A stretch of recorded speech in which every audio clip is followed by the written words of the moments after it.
చూపెట్టు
మంద భాగ్యుండని నాకే తగిలిస్తున్నది.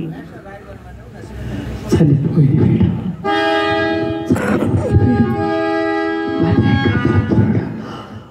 కళాపూజ్యులు కళాకారులు అయినటువంటి విక్రమపురం గ్రామ వాస్తవ్యులు మాచర్ల వెంకటరమణ గారు, మా తమ్ముడు గారు, నక్షత్ర వేషధారైనటువంటి ఆయన ఇక్కడికి వచ్చేసి నాటకం చూసి నన్ను ఆశీర్వదించి అభిమానించి నాకు ఒక 50 రూపాయలకు అడగిచ్చారు కాటి సుంకము చెల్లించడానికి. ఈ కాటి సీన్లు ఇచ్చారు మా తమ్ముడు.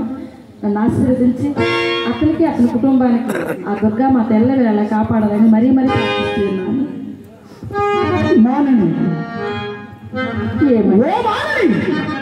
ఏమయ్యా? నే సిద్ధుండు కాను, భూదేశుడు అయినచో ఈ వల్ల కాటిని కావల కాయవాడిన అలాగునా? కానీ సాహసము చేసి ఈ అర్ధరాత్రమున తోడులేక కాటికెట్లు చేస్తుంది.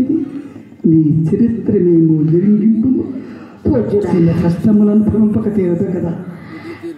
పూజ్యుడా, శవదాన్ని కూడా ఒక రాజ్యం కావలిగినయ్యా. ఎరుగవా? ఎరుగనయ్యా. ఎరుగనే ఎవరు కానీ దహింపవలసిన శవములు తెచ్చి మాకు చూపించి చెల్లింపవలసిన సుంకము చెల్లించిన కానీ దహన కార్యం ఉపక్రమించారు. అయ్యో, నీవు చెడుదాలాగున్నావు కానీ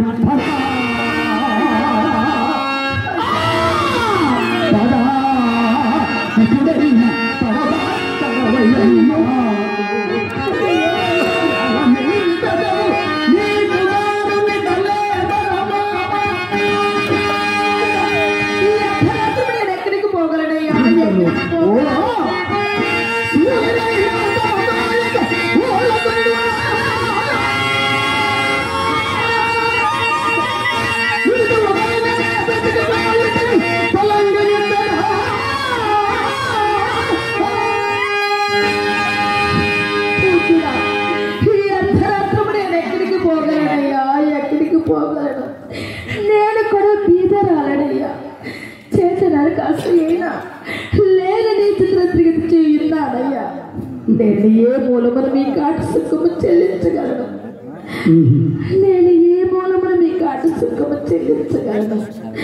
నా వద్ద ఏమీనో లేదే.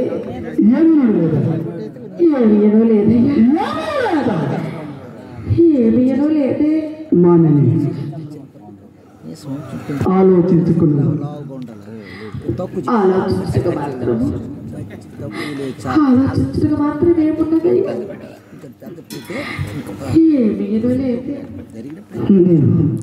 ఏమీ లేదా? కళాపురుషుడు గౌరవనీయులు పెద్దలు అయినటువంటి నక్షత్ర వేషధారి అయినటువంటి గోపాలం గారు, పద్మశ్రీ అవార్డు గ్రహీత గోపాలం గారు మేనల్లుడు గారు,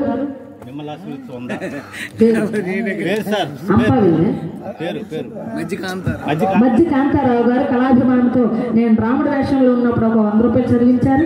ఇప్పుడు చంద్రమతిలో కూడా ఒక 100 రూపాయలు చదివించారు. నన్ను ఆశీర్వదించి అభిమానించి వారికి వారి కుటుంబానికి, కాంతారావు గారికి వారికి వారి కుటుంబానికి ఆ దుర్గామాత ఎల్లవేళ కాపాడాలని మరీ మరీ ప్రార్థిస్తున్నాను. అలాగనే డోలకిష్ట గారికి ఒక 100 రూపాయలు కాంతారావు గారు చదివించారు. వారికి వారి కుటుంబానికి ఆ దుర్గామాత ఎల్లవేళ కాపాడాలని మరీ మరీ ప్రార్థిస్తున్నాను. ఏమయ్యా? ఏమీ లేదు.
నా స్వామి హరిశ్చంద్ర చక్రవర్తి ఆయనే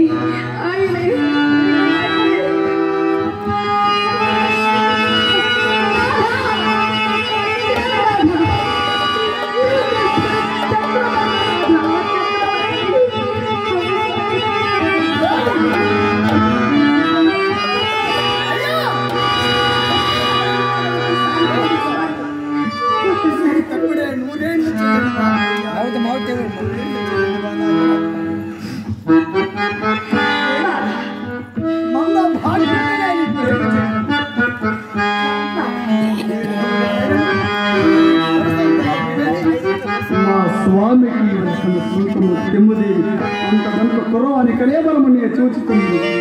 అటులనే స్వామి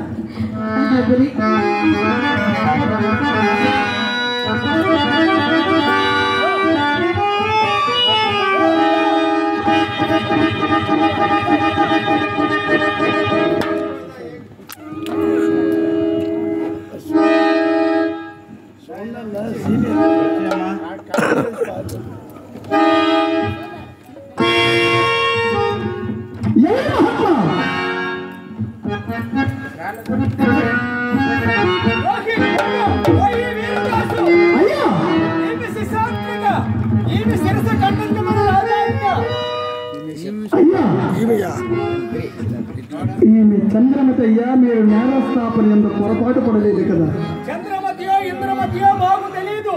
రాజాజ్ఞ పాటించుము. ఇదిగో దేవి